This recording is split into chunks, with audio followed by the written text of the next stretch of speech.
Então, toda essa discussão de Susan Strange sobre o declínio da autoridade do Estado nos leva a concluir para o setor do turismo justamente o que já havíamos comentado na videoaula sobre as funções da gestão pública do turismo, que hoje a grande tendência é a da comercialização de destinos justamente por ser um reflexo desse contexto neoliberal de declínio do Estado, da autoridade do Estado, de retirada do Estado da economia. Então, o que resta para o Estado, basicamente, é atuar na promoção e no marketing de destinos turísticos, ou então no desenvolvimento dos destinos, no que diz respeito principalmente o fornecimento de infraestrutura urbana básica, alguma infraestrutura turística, mas somente aquela que vai apoiar a ação do mercado.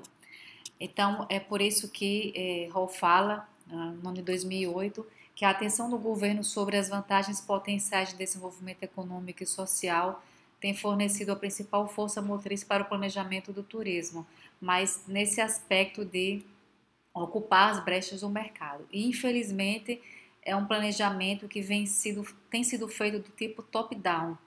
Top-down significa com pouca participação da população residente, dos vários setores envolvidos no turismo nesse processo de planejamento. Quando existe uma ampla participação, falamos em bottom-up, ou seja, de baixo para cima. Como é de cima para baixo, ou seja, o imposto é top-down.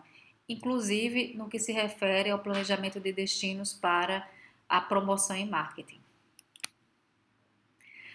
Mas por que o Estado ele então vai ocupar essa brecha, principalmente na promoção? Também algo que já comentamos anteriormente é a distância dos mercados emissores. Então, para cumprir com a função de proteção de interesses, a função transversal, né, a última função que tratamos, o Estado, a gestão pública, promove essa divulgação do destino para que as micro e pequenas empresas que não têm recursos para ter acesso a esses mercados emissores que estão localizados muito longe, para que elas possam se beneficiar com essa divulgação. Não somente as grandes empresas que têm recursos para fazer campanhas de marketing diretamente nesses destinos emissores, mas também as micro e pequenas empresas. Então, assim, como o Estado se ocupa disso, e também é interesse do mercado que o Estado se ocupe disso, então todos saem ganhando. Daí a função de proteção de interesses que é completamente preenchida.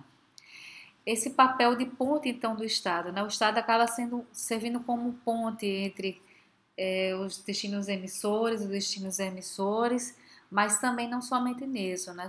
Ponte também para construir infraestrutura básica, alguma infraestrutura turística, vamos dizer assim, infraestrutura principalmente de transporte, como a gente falamos em aeroportos, construção de aeroportos, em locais estratégicos para o turismo. Então, essa é a ponte que o Estado faz, até mesmo para facilitar a presença do Estado. Por outro lado, o mercado também, às vezes, tem que intervir, fazendo o papel do Estado, como já foi comentado também, quando os governos, a gestão pública, ela é falha. Os autores Bennett, Rowe e Ashley falam que é por causa da falha de mercado que os governos intervêm através da criação de postos de turismo e outros mecanismos para preencher a lacuna entre a empresa de pequeno ou médio porte no destino e o intermediário, o cliente final no mercado emissor. Mais uma vez reforçando porque o Estado intervém construindo infraestrutura urbana básica e principalmente se ocupando da promoção para que ele possa também beneficiar micro e pequenas empresas que não teriam acesso ao mercado se não fosse pela intervenção estatal. Mas ressaltando mais uma vez que o Estado muitas vezes falha e que às vezes o mercado também cumpre algumas funções do Estado, que seriam da gestão pública.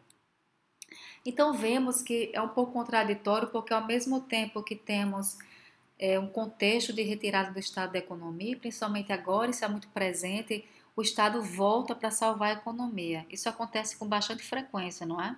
É verdade. Então, Jean Cossy, esse autor francês, ele fala com mais frequência do que a gente imagina. O Estado, na verdade, ele é um grande crítico da teoria de Susan Strange.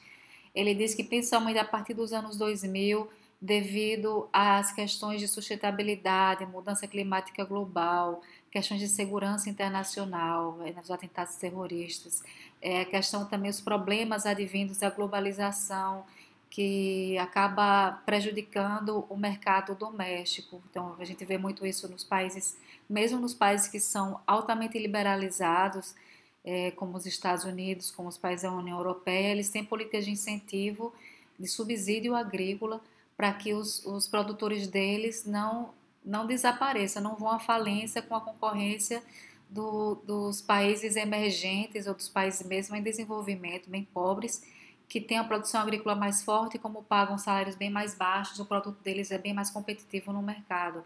Então, isso acaba prejudicando, principalmente no setor agrícola, isso é muito forte.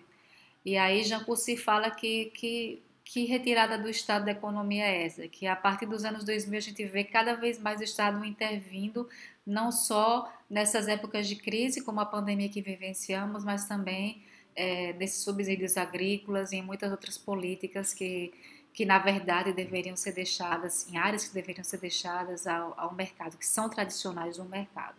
E aí isso no turismo. Inclusive, os autores Hall, Richter e John Piccoli, eles também falam bastante disso, da intervenção estatal, até mesmo como necessária, para reduzir as barreiras comerciais no turismo, para incentivar o turismo internacional.